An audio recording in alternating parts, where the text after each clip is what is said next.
শিশুদের নিরাপত্তা রক্ষা করতে পারলেই একটি দেশ এবং জাতির অগ্রগতি সম্ভব।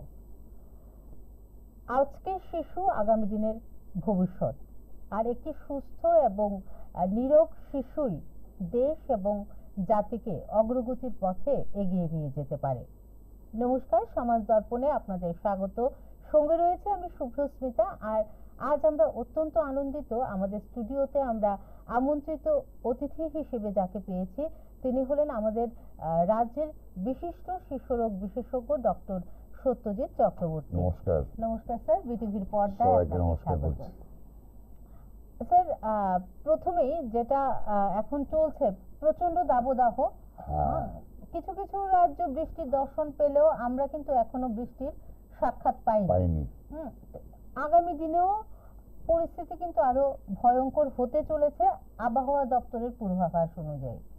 এইরকম পরিস্থিতিতে একটা শিশুকে সুস্থ কিভাবে আমরা রাখতে পারবো?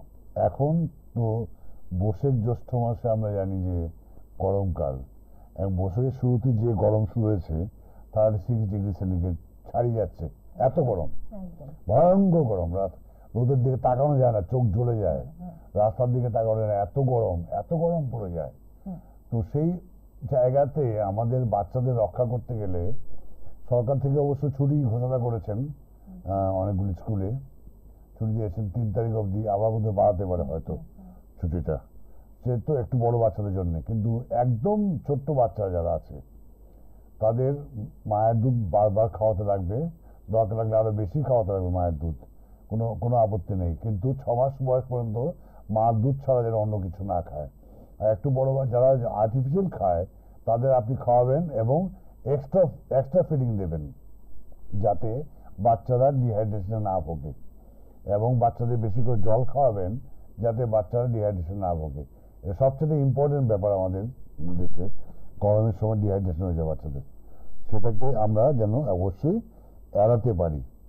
তো গরমে অনেক ধরনের সমস্যা হতে পারে একটা বাচ্চার।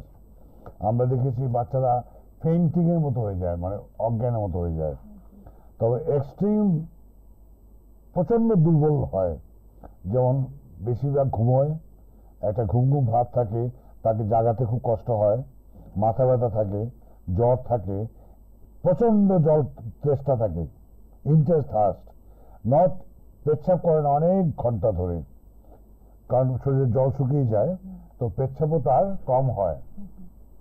তো তার বমি ভাব থাকতে পারে, বমি হতে পারে, এবং শ্বাসটা বেশি নিতে পারে। যেমন আমরা যেমন নর্মালি শ্বাস নিই তা না, আর একটু বেশি বারবার শ্বাস নেয় বাচ্চাটা।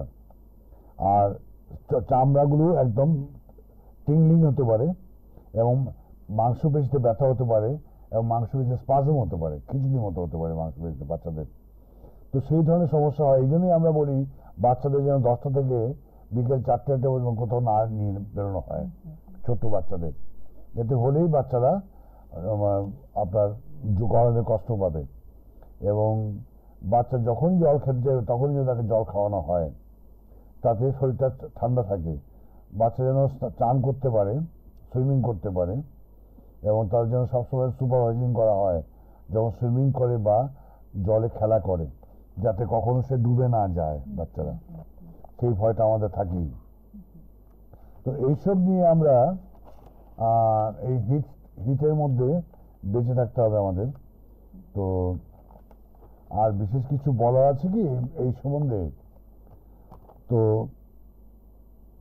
যখন কোনো বাড়িতে ফ্যান থাকে, এসি থাকে, তারা এসি চালিয়ে দিতে পারে, ফ্যান চালিয়ে দিতে পারে, কিন্তু বেশিরভাগ মানুষের বাড়িতে এসি থাকে না, ফ্যান থাকে না।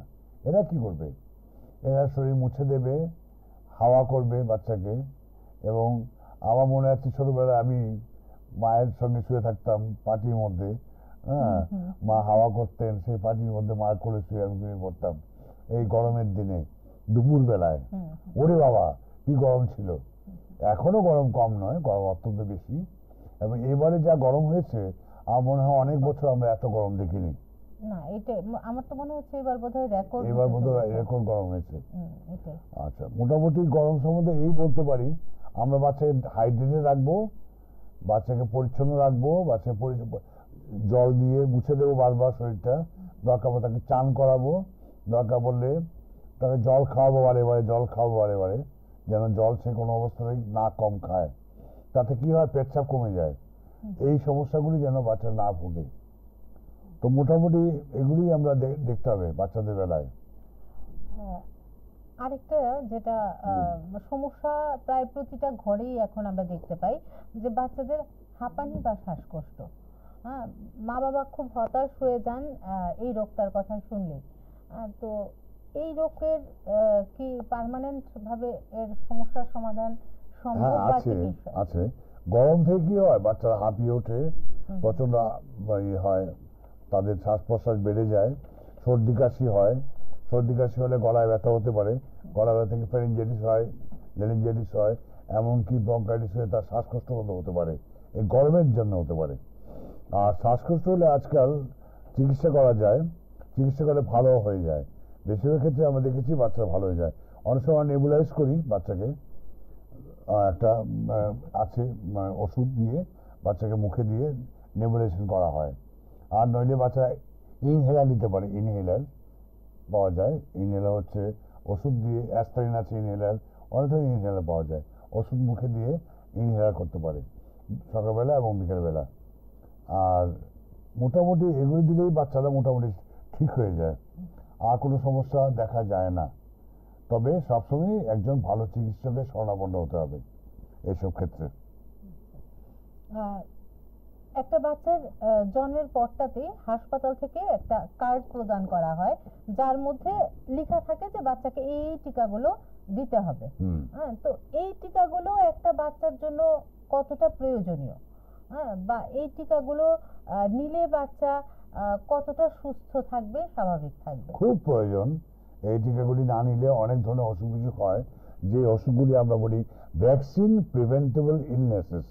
কি কি হয়, যেমন ডিফথেরিয়া, হুপিং কাশি, টিটনাস, তারপরে টিটনাস, আর কি বলছিলাম, হাম, এগুলো হয় না। তারপর যক্ষা রোগ, এগুলো থেকে আমরা বাচ্চাকে রক্ষা করতে পারি। এগুলো হচ্ছে ভ্যাকসিন প্রিভেন্টেবল ইলনেসেস। এছাড়াও আজকাল অনেক ধরনের ভ্যাকসিন পাওয়া যায়, যেমন রোটা ভাইরাসের টিকা পাওয়া যায়। রোটা ভাইরাস থেকে আমরা জানি ডায়রিয়া হয়, বাচ্চাদের পাতলা পায়খানা হয়, প্রচন্ড পাতলা পায়খানা হয়। হাসপাতালে যে ভর্তি হয় বাচ্চা, বেশিরভাগ কিন্তু দেখা যায় রোটা ভাইরাস থেকে হচ্ছে ডায়রিয়াগুলো। এই রোটা ভাইরাসের এখন টিকা পাওয়া যায়, টিকা অ্যাভেলেবল। 3টে টিকা 3বার মুখে খাওয়াতে হয়, 1.5 মাসে, 2.5 মাসে, 3.5 মাসে রোটা ভাইরাস টিকা খাওয়াতে হয়। এছাড়া বাচ্চাদের আজকাল অনেক টিকা আমাদের গভর্নমেন্ট ইয়েতে দিতে পারছে না, যেমন মামসের টিকা, MMR টিকা দিতে পারে সবচেয়ে ভালো, যেটার মধ্যে মামস, মিজেলস, রুবেলা এই 3টে রোগকে আটকাতে পারে। মামস আপনারা জানেন, এবার আমরা প্রচুর মামস কেস দেখেছি, প্রচুর।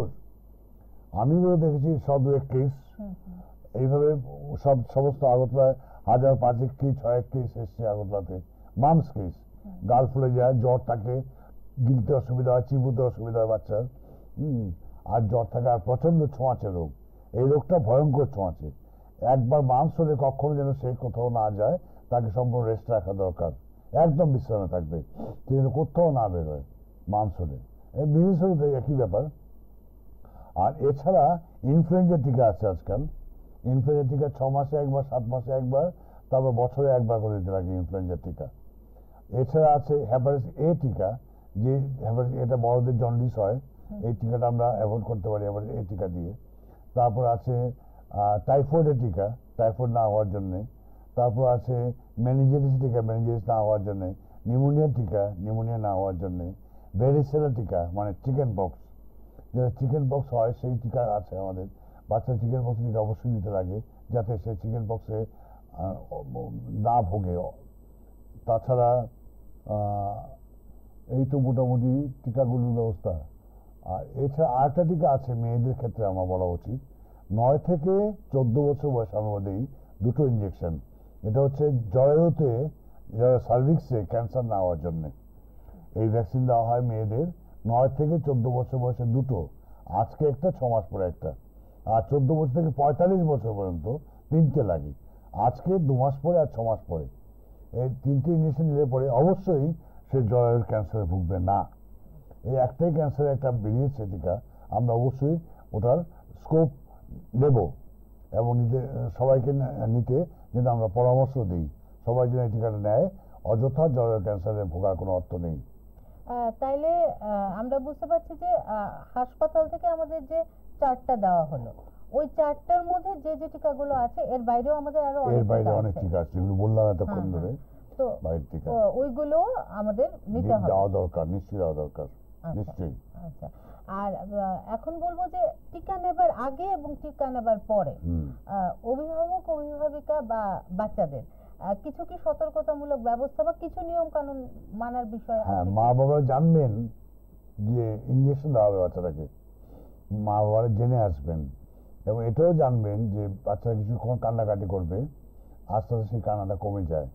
আজকাল পেইন হয় না এই ধরনের ভ্যাকসিন বেরিয়েছে, তো এই ধরনের ভ্যাকসিন দিলে পরে আজকাল বাচ্চাদের কান্নাকাটি হয় না। এই প্রথমেই একটা প্রিক করার সময় কান্নাকাটি করে, এরপরে আর কান্নাকাটি করে না সেটা। আচ্ছা, এছাড়া বাচ্চাদের কিছু কিছু সময় দেখা যায় যে অ্যাবসেস হয়ে যায়, ফুলে যায় জায়গাটা, তখন জায়গাটার মধ্যে আমরা থ্রম্বোফব কিংবা হিউডাল জাতীয় মলম মেখে রাখবো, মেখে দিলে পরে আস্তে আস্তে এটা কমে যাবে। তার প্রাণের কোনো ভয় থাকবে না। আর আরেকটা টিকা তো আছে, আপনারা জানেন সবাই, জলাতঙ্ক রোগের টিকা, রেবিস। একটা কুকুর যদি কামড়ায় বা আঁচড়ে দেয় বা জিভ দিয়ে চেটে দেয় এই জায়গায় যেখানটা আমার কাটা আছে, ঘা আছে, চেটে দিলেও যথেষ্ট।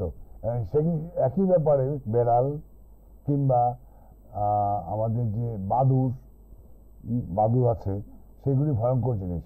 একবার যে ওরা কামড়াতে পারে, আর শেয়াল যদি একবার কামড়ায় তো ডেফিনেটলি ধরতেই হবে যে শেয়ালটা জলাতঙ্ক রোগ হয়েছে, নইলে শেয়াল মানুষ দেখলে পালিয়ে যায় ভয়ে। সেই শেয়াল যদি এসে মানুষকে কামড়ায়, এরা আমাদের ধরে নিতে লাগবে যে শেয়ালটা অসুস্থ। তো সেই সব কামড়ে আমাদের ইঞ্জেকশন দিতে লাগবে। আগে তো পেটে ইঞ্জেকশন দিত আমাদের হাসপাতালে, গোপাল নামে এক লোক ছিল, পেটের মধ্যে ইঞ্জেকশন দিত, এটা অ্যান্টি রেবিস ভ্যাকসিন বলতো। আজকাল ওই ভ্যাকসিন দেওয়া বন্ধ হয়ে গেছে, ওটা দেওয়া হয় না। কারণ ওটা দেওয়া কি হয়, ওটা দিলে ওর থেকে এনকাভার হতে পারে, ইঞ্জেকশন থেকে আপনার জলাতঙ্ক হতে হবে না, ইঞ্জেকশন থেকে জলাতঙ্ক রোগ হয়ে মারা যেতে পারে, এনকাভার থেকে মারা যেতে পারে। তো আজকাল বেরিয়েছে রেবিপুর জাতীয় অ্যান্টি রেবিস ভ্যাকসিনেশন, এটা অনেক সেফ। 5টা দিতে আগে 0 ডেতে একটা, 3rd ডেতে একটা, 7 দিনে, 14 দিনে, 28 দিনে, 0, 3, 7, 14, 28, এই 5টা ইঞ্জেকশন দিতে লাগে। আর বেশি কামড় দিলে যেখানে ভয়ঙ্কর, সে রেবিস ইমিউনোগ্লোবুলিন পাওয়া যায়, এটা রেবিস ইমিউনোগ্লোবুলিন এক ধরনের ইঞ্জেকশন পাওয়া যায়, সেটা দিতে লাগে যদি মনে করি আমরা কামড়টা ভয়ঙ্কর, তার থেকে জলাতঙ্ক রোগে হওয়ার সম্ভাবনা বেশি। সেই সব ক্ষেত্রে অবশ্যই আমরা RIG বা রেবিস ইমিউনোগ্লোবুলিন দেব। মোটামুটি এগুলি বলা যায় টিকার সম্বন্ধে। এখনকার অভিভাবকদের একটা প্রত্যেক অভিভাবকের কাছে আমরা শুনি যে আমার বাচ্চা খায় না। এটা তো এই যে বাচ্চারা যে খাচ্ছে না, এবং এটা কিন্তু কথাটাও ঠিক যে বাচ্চাদেরকে খাওয়ানো প্রচন্ড কষ্টকর এখন প্রত্যেকটা ফ্যামিলিতেই আমরা দেখি। তো এই যে বাচ্চাটা যে খাচ্ছে না, তাতে তার বিকাশের ক্ষেত্রে কোনো অপুষ্টিজনিত সমস্যা হতে পারে? নিশ্চয়ই আছে। দেখুন, আমরা আস্তে আস্তে কি হয়েছে, আমরা আধুনিক হয়ে যাচ্ছি, বেশি আধুনিক। আমরা কথায় কথায় সেরিল্যাক কিনি, কথায় কথায় নেস্টাম কিনি, কথায় কথায় আলাদা ফুড বাচ্চার জন্য কিনতে চাই, কিন্তু আমরা বুঝি না যে আমরা কেন বাড়ি খাবার খাওয়াবো না। বাড়ি খাওয়াতে বলে সবচাইতে ভালো হয়। যেমন 6 মাস অবধি মা দুধ খেলো, তারপর আলাদা দুধ খাওয়াবো শুরু করবো, সঙ্গে সঙ্গে আমরা খাওয়াবো, সাগু দিতে পারি, আমরা সুজি দিতে পারি, আমরা চালের গুঁড়ো খাওয়াতে পারি বাচ্চাকে ফ্রুট জুস খাওয়াতে লাগবেই, মৌসুমের জুস, আঙুরের জুস, কমলা লেবুর জুস কিংবা বেদানার জুস খাওয়াতে পারি, কলা খাওয়াতে পারি বাচ্চাকে। এইগুলো খাওয়ালে বাচ্চা পায়খানা পরিষ্কার হবে, বাচ্চার লিভার ফাংশন ভালো থাকবে। তো সেই জন্যই আমরা এগুলি যেন অবশ্যই বাচ্চাকে খাওয়াই, এবং 1 বছর বয়স থেকে একটা বাচ্চা যেন 3 বার সে সহজভাবে ভাত খেতে পারে, সেইভাবে আমরা বাচ্চাকে ট্রেনিং দেব। এবং বাচ্চা যে খায় না বলছে, এক খাবার খেতে খেতে খেতে খেতে খেতে খেতে বাচ্চা বিরক্ত হয়ে যায়, দূর একই খাবার নিয়ে এসছে মা, আবার খাবো না।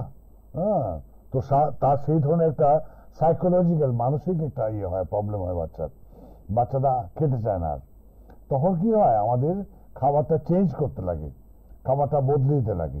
যে খাবারটা আমরা খাওয়াচ্ছি সেই খাবারটা বদলে অন্য রকমের খাবার খাওয়াবো, যাতে বাচ্চারা খেতে চায়, খেতে পারে। এবং সবসময় আমরা দেখব বাচ্চা যেন খাওয়ার পরে জল খায়। জল না খেলে বাচ্চার খাবার পুষ্টি ঠিকমতো হবে না, হজম ঠিকমতো হবে না। আমরা স্যারের কাছ থেকে অনেক গুরুত্বপূর্ণ তথ্য জানছিলাম, কিন্তু যে একটা বাচ্চা কিভাবে সুস্থ এবং নিরোগ থাকতে পারে। তো সময় হয়ে গেছে একটা বিরতি, নিয়ে নিচ্ছে ছোট্ট বিরতি, ফিরে আসছে বিরতির পর। স্বাদে ভরা ঘিয়ের সুবাস লংতরায়, কি ভালো খেতে। শুদ্ধ ঘিয়ের আবেশ ভরা লংতরায়, অপূর্ব সুগন্ধ, পুষ্টি ভরা ঘিয়ের খাবার, গাওয়া ঘি প্রিয় সবার লংতরায়। একেই বলে বিশুদ্ধ ঘি। বিশুদ্ধ ঘি নাম মনে রেখো লংতরায়। লংতরাই ঘি রোজ খাবারে তোমাকে চাই। লংতরায়, লংতরায়, লংতরায়। মশলা হাতে নয় চামচে তুলুন। লংতরাই গুঁড়ো মশলার প্রতিটি 250 গ্রাম প্যাকেটে। ফিরে এলাম আবারও বিরতির পর। আবারও চলে যাচ্ছে স্যারের কাছে। স্যার, বাচ্চাদের আরো একটা খুব কমন সমস্যা কৃমির সমস্যা। এই সমস্যা থেকে এই সমস্যার কারণটা কি, কেন হয়ে থাকে বাচ্চাদের কৃমি, আর এর থেকে কিভাবেই আমরা বাচ্চাদেরকে রক্ষা করতে পারবো? কৃমি সাধারণত বাচ্চাদের হয়, আমরা প্রথমত বলতাম যে অপরিচ্ছন্নতার জন্য, জলের জন্য, এখন দেখছি যে প্রত্যেকটি বাচ্চারই কৃমি হতে পারে। তো আমরা 1 বছরের নিচে কোনো কৃমির ওষুধ খাওয়াই না কোনো বাচ্চাকে, যদি না নেহাত আমরা দেখি কৃমি যাচ্ছে, সেই সব ক্ষেত্র ছাড়া কখনো 1 বছরের নিচে দেওয়া হয় না। 1 থেকে 2 বছর অবধি আমরা দিই 200 মিলিগ্রাম করে অ্যালবেন্ডাজল, মানে অর্ধেক শিশি, আর বাকি অর্ধেকটা আমরা 7 দিন পরে খাওয়াতে পারি। আর 1 বছর বয়সের পরে আমরা দিতে লাগে পুরোটা, এবং 7 দিন পরে আবার পুরোটা। 7 দিন পরে কেউ দেয়, কেউ না দিলেও চলে, কোনো ব্যাপার না। কৃমি বাচ্চাদের অনেক ধরনের হতে পারে, যেমন পেন ওয়ার্মস চুলকায় সাংঘাতিক, পায়খানা রাস্তা দিয়ে বেরিয়ে আসে, এরা ডিম পারে, প্রথমে চুলকায়। আর কতগুলো রাউন্ড ওয়ার্মস, যেগুলো এরকম বড় বড় হয়, এগুলো পেটের মধ্যে জমে থাকে, অনেক সময় মুখ দিয়ে বেরিয়ে আসে। আমরা যখন প্রথম ভিএম হাসপাতালে কাজ করতাম, তখন ভিএম ছিল ভিক্টোরিয়া মেমোরিয়াল, তখন দেখতাম মুখ দিয়ে কৃমি আসছে, আমরা টেনে নিয়ে আসতাম ফর্সেপ দিয়ে। হ্যাঁ, এরকম বাচ্চাও যেত আমাদের ওখানে। তো এটার জন্যে আমরা এখন ইউনিভার্সালি সবাইকেই কৃমি ওষুধ খাওয়ানোর কথা বলি, প্রত্যেকে। একটা বাচ্চা যেন বাদ না পড়ে কৃমি ওষুধ খাওয়ানোর চাইতে, প্রত্যেক বাচ্চাকে যেন কৃমি ওষুধ খাওয়ানো হয়। এবং আরেকটা কৃমি আছে, কোনো কোনো বাচ্চার দেখা যায় কৃমি বারবার হচ্ছে, সেসব ক্ষেত্রে আমরা অ্যালবেন্ডাজল না দিয়ে মেবেন্ডাজল দিতে পারি। ওটা হলো মেবেন্ডাজল 1 চামচ করে 2 বেলা 3 দিন খাওয়াতে লাগে মেবেন্ডাজল। তো সেই সব ক্ষেত্রে মেবেন্ডাজল দেওয়া যায়। আর স্পেসিফিক্যালি আর টেপওয়ার্ম আমাদের দেশে খুব কম হয়। টেপওয়ার্ম সাধারণত হয় যারা ইয়েটি খায়, মানে পক টক বেশি খায়, গরুর মাংস খায়, এদের মধ্যে বেশি দেখা যায় টেপওয়ার্মস হতে। ফিতে কৃমি, ফিতে কৃমি তো ভয়ঙ্কর, ফিতে কৃমি থেকে ব্রেনেও তো চলে যেতে পারে ফিতে কৃমির জামটা, তো সেটাও ডেঞ্জারাস। এই হলো কৃমির মোটামুটি বর্ণনা। একটা কৃমি হলে বাচ্চা পেট ফেপে থাকে, পায়খানা খারাপ করতে পারে, বমি করতে পারে, হ্যাঁ, সবসময় ঘ্যান ঘ্যান ভাব থাকবে, বাচ্চার অস্বস্তি থাকবে, হ্যাঁ, তার পায়খানা সে ঠিক মতো করতে পারবে না, এই আর কি নানা ধরনের সমস্যা বাচ্চাদের। আচ্ছা, এই যে একটা বাচ্চাকে ছোটবেলা থেকে মা বাবার কি কর্তব্য, মানে কি কি সুঅভ্যাস গঠন করা উচিত, যেন বাচ্চাটা নিজেকে হেলদি রাখতে পারে, নিরোগ রাখতে পারে? হ্যাঁ, এই নিয়ে তো অনেক কথাই আছে। তো আমরা সাধারণত 1 বছর অবধি ধরতে পারি, ঠিক আছে, মার দুধ খেলো, তারপর একটু খাওয়া শুরু করলো, তারপর ভাত খাওয়াতে অভ্যাস করলাম।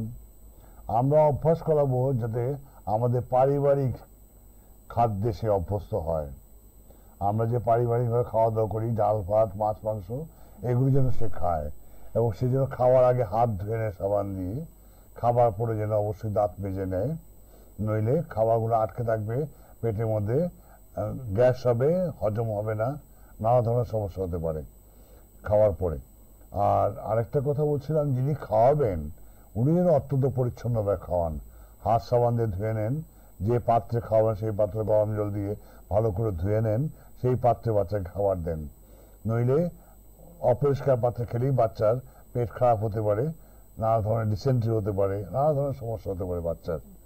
এই জন্যেই খাওয়ানোর অভ্যাসটা ঠিক মতো করতে লাগবে। আর বাচ্চা ঠিক মতো ঘুমোতে পারে, সেটা আমাদের সবচেয়ে ইম্পর্টেন্ট জিনিস। অনেক বাচ্চা ঘুমোতে চায় না সময় মতো। অনেক বাচ্চাকে কি করে মা বাবা আবার টেলিভিশন দেখে, রাত্রিবেলা টেলিভিশন দেখে কিংবা মোবাইল দেখে, বাচ্চারা ওদের আকৃষ্ট হয়ে পড়ে, তাদের ঘুম চলে যায়। ওদিকে যেন আমরা নজর দিই, একটা বাচ্চা যেন ঠিকভাবে ঘুমোতে পারে সেই দিকটা যেন আমরা অবশ্যই খেয়াল রাখি। আমরা যেন মোবাইল টেলিফোন ইউজটা, তাদের মোবাইল টিভিটা কম বন্ধ করে দেওয়া উচিত। আরটা হচ্ছে ফাস্ট ফুড খাওয়ানো। আমরা যেন কখনো বাচ্চাকে ফাস্ট ফুড কিনে না খাওয়াই, কারণ ফাস্ট ফুড যারা তৈরি করছে তাদের মানে উপর ভালোবাসা রেখেই বলছি, অনেক সময় জলটা ঠিক থাকে না, অপরিষ্কার হয়ে দিতে পারে, অপরিচ্ছন্ন হয়ে দিতে পারে, এবং ঠিক মতো প্রোটিন থাকে না, কার্বোহাইড্রেট থাকে না, ফ্যাট থাকে না, এবং আনব্যালেন্স ডায়েট হয়ে যায়, ওটা সুষম খাদ্য থাকে না। এই সুষম খাদ্য না খাওয়ার জন্যে বাচ্চা পেট ফেপে যায়, ফুলে যায়, এবং বাচ্চা ওজন বেড়ে যায়, অত্যধিক ওজন বেড়ে যায় বাচ্চার ফাস্ট ফুড খেলে। আরেকটা কথা আমরা বলি, বাচ্চাদের যেন কখনো মোবাইল ফোন ইউজ করতে না দেওয়া হয় 15 বছর বয়স পর্যন্ত, যদি না স্কুল থেকে তাই কোনো মোবাইলে কোনো কাজ দেওয়া থাকে। এছাড়া বাচ্চা যেন কখনো মোবাইল না ধরে। আর 3 বছর বয়স থেকে যেন একটা বাচ্চা পৃথিবীর সমস্ত বাচ্চারা নিজে হাতে খেতে পারে। সে প্রথম অসুবিধা হবে, আস্তে আস্তে তাকে আমরা সাহায্য করব, আস্তে আস্তে দেখা যাবে সে অভ্যস্ত হয়ে গেছে নিজের হাতে খেতে। 3 বছর বয়সটাই আমাদের ধরা উচিত, কারণ 3 বছর বয়সে একটা বাচ্চা বলতে পারে সে মেয়ে না ছেলে। এটা আশ্চর্য ব্যাপার, কিন্তু 3 বছর বয়সে একটা শিশু বলতে পারে সে মেয়ে না ছেলে। যাকে সেসব কথা আমরা আনছি না এখন। যে কথা বলছিলাম যে ফাস্ট ফুড খাওয়ানোর অভ্যাসটা না করা উচিত, এবং নো মোবাইল ফোন দেওয়া, মোবাইলটা একদম না। এই মোটামুটি ভাবে আমরা ফাস্ট ফুড সম্বন্ধে বলতে পারি। এটা আমি নিজে থেকে আপনাকে জিজ্ঞেস করতাম হলে যে বাচ্চা বলছে যে আমার খিদে নেই, হ্যাঁ, কিন্তু যে একটা ফাস্ট ফুড ওর দেখে ফেললো, ওর খিদে পেয়ে গেল, আকর্ষণ, ওরে বাহ, না জানি কি আছে ওর মধ্যে, হ্যাঁ, বাজনা বাজে নিয়ে যাচ্ছে, না জানি কি আছে ওর মধ্যে, হ্যাঁ, সেভাবে না জানি কি আছে ওর মধ্যে, সে তো খেয়ে ফেললো, তার যে অসুবিধাগুলো হলো, তার সমস্যা কে সামলাবে? মা বাবা ছাড়া কে সামলাবে? তখন দৌড়াও ডাক্তারের কাছে, বমির ওষুধ খাওয়াও, ORS খাওয়াও, হ্যান করো ত্যান করো, অনেক সমস্যা শুরু হয়ে যায় বাচ্চাদের ক্ষেত্রে। এই জন্যই বাচ্চারা যেন ফাস্ট ফুডের কাছাকাছি না থাকে, তাদের না দেখাতে পারলেই ভালো হয়। আরেকটা যেটা বাচ্চাদের মধ্যে ইদানিং কালে খুব বেশি দেখা যায় যে ওবেসিটি, হ্যাঁ, মোটা হয়ে যাওয়া। মোটা হয়ে যাওয়া আমরা দেখেছি বাচ্চাদের ঠিকভাবে না খাওয়ার জন্য হয়। আজকে অনেক বাচ্চা মাংস খায়, অনেকবার বারবার মাংস খায়, দুবেলা মাংস খায়, এমন বাচ্চাও আছে। হ্যাঁ, অনেক বাচ্চা আছে বেশি করে খায়, মা কিন্তু খেয়াল করেন না বাচ্চাটা বেশি খাচ্ছে। এটা মা বাবাদের সম্পূর্ণ দায়িত্ব যে বাচ্চাটা তার পুষ্টি অনুযায়ী, তার প্রয়োজন অনুযায়ী খাচ্ছে কিনা, সেই অনুযায়ী যেন সে খায়। তাকে যেন নিশ্চয়ই তার প্রয়োজনে বেশি না খাওয়ানো হয়, এতে কোনো লাভ নেই। মোটা হয়ে কি লাভ? মোটা হয়ে কোনো লাভ নেই। সুতরাং আমরা ভাবি যে একটা বাচ্চা যেন সঠিকভাবে খাওয়া দাওয়া করে, সঠিকভাবে জল খায়, হ্যাঁ, এবং সঠিকভাবে সে চলাফেরা করতে পারে। মোটা হয়ে গেলেই মুশকিল। স্কুলে গেলে বলবে ভটকা, বলবে কেউ, আমাদের দেশে ভটকা, মোটকা, পেটলা, এই ধরনের কথাবার্তা বলবে, সেটা অত্যন্ত আপত্তিকর এবং অসম্মানজনক বাচ্চার জন্য। আচ্ছা, আমার আরেকটা যেটা জিজ্ঞাসা, যে ফুড হ্যাবিটটাই কি ওবেসিটির কারণ? এই যে বাচ্চা যে আজকাল খেলাধুলো করছে না, এটা কারণ, পুষ্টির কারণ। আজকাল খেলাধুলা হারিয়ে গেছে। শিশুরা আজকাল, শিশুরা বলা যায় না, এরা খেলাধুলো জানে না খেলতে হয়, দৌড়াতে জানে না, ফুটবল খেলতে জানে না, এরা ক্রিকেট কিছু জানে না। এরা খালি বাড়িতে বসে ফাস্টফুড খাবে আর টিভি দেখবে বসে বসে, এই করে ওরা। সুতরাং এইসব বাচ্চাদের যদি আমরা ঠিক মতো ট্রেনিং না দিতে পারি, এদের নিয়ে নানা ধরনের সমস্যা হতে পারে। তো আমরা যেন সেদিকটা অবশ্যই খেয়াল রাখি, একটা বাচ্চাকে যেন আমরা প্রয়োজনীয় ভাবে বড় করতে পারি, ঠিকভাবে বড় করতে পারি। আমাদের দেশে শিশুরা অনেক শিশুই অপুষ্টিতে ভুগে। হ্যাঁ, ভুগছে, তো প্রচুর বাচ্চা অপুষ্টি ভোগে। এখন দেখুন, বাচ্চা অপুষ্টি ভোগে, আমরা বলি একটা স্বাস্থ্যবতী মাই পারেন স্বাস্থ্যবান বা স্বাস্থ্যবান সন্তানকে জন্ম দিতে। আমাদের স্বাস্থ্যবতী মা কোথায়? নেই। প্রায় বেশিরভাগ ক্ষেত্রে দেখা যায় মায়ের ওজন 40 কেজির নিচে, কারো 31 কেজি, কারো 25 কেজি মা আমি দেখেছি, কারো 37 কেজি, 38 কেজি, 39 কেজি, 41, 42, কিন্তু 45 কেজি মা খুব কম দেখা যায়। কারণ কি? এটা মায়ের দোষ না, মায়ের জেনারেশন ওয়াইজ মা ছিল ওজন কম, তার মা ছিল ওজন কম, তার মা ছিল ওজন কম, এই ওজন কমতে কমতে কমতে কমতে এই মা এই দশা হয়ে উপস্থিত হয়েছে, এই দশা। সুতরাং মাকে ঠিক আজকাল অঙ্গনওয়াড়ি কেন্দ্রগুলিতে মাকে খাওয়াচ্ছে, এটা খুব ভালো প্রোগ্রাম, খুব ভালো প্রোগ্রাম। অঙ্গনওয়াড়ি কেন্দ্রে প্রেগনেন্ট থেকে শুরু করে ল্যাকটেটিং মাদার যারা দুধ দিচ্ছে তাদের খাওয়ানো হচ্ছে, তার জন্য স্পেশাল ব্যবস্থা নেওয়া হয়েছে অঙ্গনওয়াড়ি কেন্দ্রগুলির মধ্যে। তো সেটা একটা বিরাট বিরাট বিরাট সাহায্য হচ্ছে আমাদের মায়েদের জন্য, তাই না? এই মারা এই যে খাওয়াটা পাচ্ছে, তার থেকে মার কিছুটা হলেও তার শক্তি আহরণ হচ্ছে কিছু, তো সেগুলি খুব দরকার। আমরা দেখি যে আমরা একদম সময়ের প্রায় শেষ পর্যায়ে এসে পৌঁছেছি। হ্যাঁ, যেহেতু ওজন নিয়ে কথা উঠেছে, আপনার কাছে আমি শেষ জানবো যে আমরা দেখি যে অনেক সময় বাচ্চাদের যতটুকু ওজন নিয়ে জন্মানোর কথা, হ্যাঁ, ততটুকু তার থেকে কম ওজন হচ্ছে।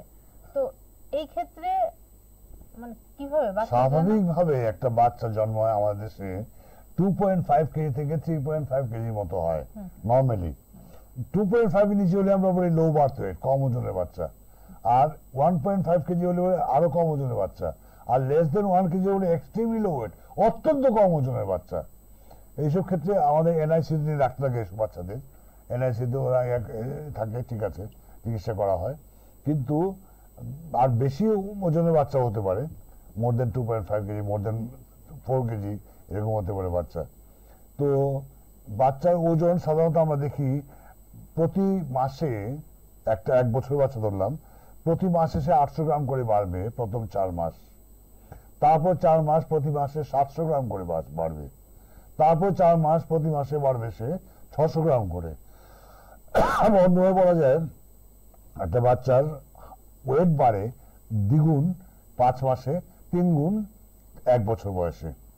বাচ্চা শুধু ওয়েট বাড়লে চলবে না, তার হাইটও বাড়তে লাগবে, তার উচ্চতা যদি না বাড়ে তাহলে ভাববো যে লাভ হলো না, তার ঠিক মতো ওজন বাড়ছে না, তার ওজনের সঙ্গে সঙ্গে তার উচ্চতা বাড়তে লাগবে, হাতের মাপ বাড়তে লাগবে, তাকে দেখতে ঠিক রাখতে লাগবে, সুন্দর দেখতে লাগবে, মানে হাইট ওয়েট সব ঠিক আছে দেখলে আমাদেরও তো ভালো লাগে।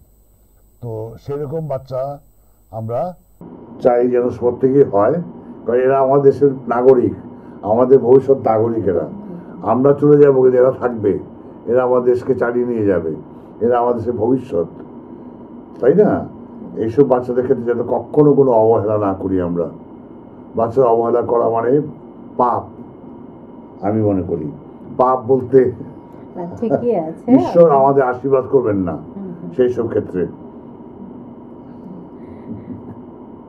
অসংখ্য ধন্যবাদ স্যার আপনাকে, আপনার মূল্যবান সময় থেকে আপনি আমাদেরকে সময় দিয়েছেন, এবং যারা আমাদের দেশের আগামী দিনের কাণ্ডারি, তারা কিভাবে সুস্থ থাকবে, নিরোগ থাকবে, আমাদের দেশকে তাদের এগিয়ে নিয়ে যেতে হবে। এর জন্য দরকার সুস্থ নিরোগ শিশুর আমাদের দেশে কাম্য।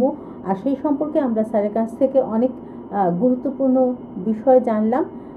আবারও আমরা আসব বিশিষ্ট কোনো জনদের নিয়ে আগামী পর্বে। ততক্ষণ পর্যন্ত চোখ রাখুন বিটিভির পর্দায়। নমস্কার। সবাইকে নমস্কার।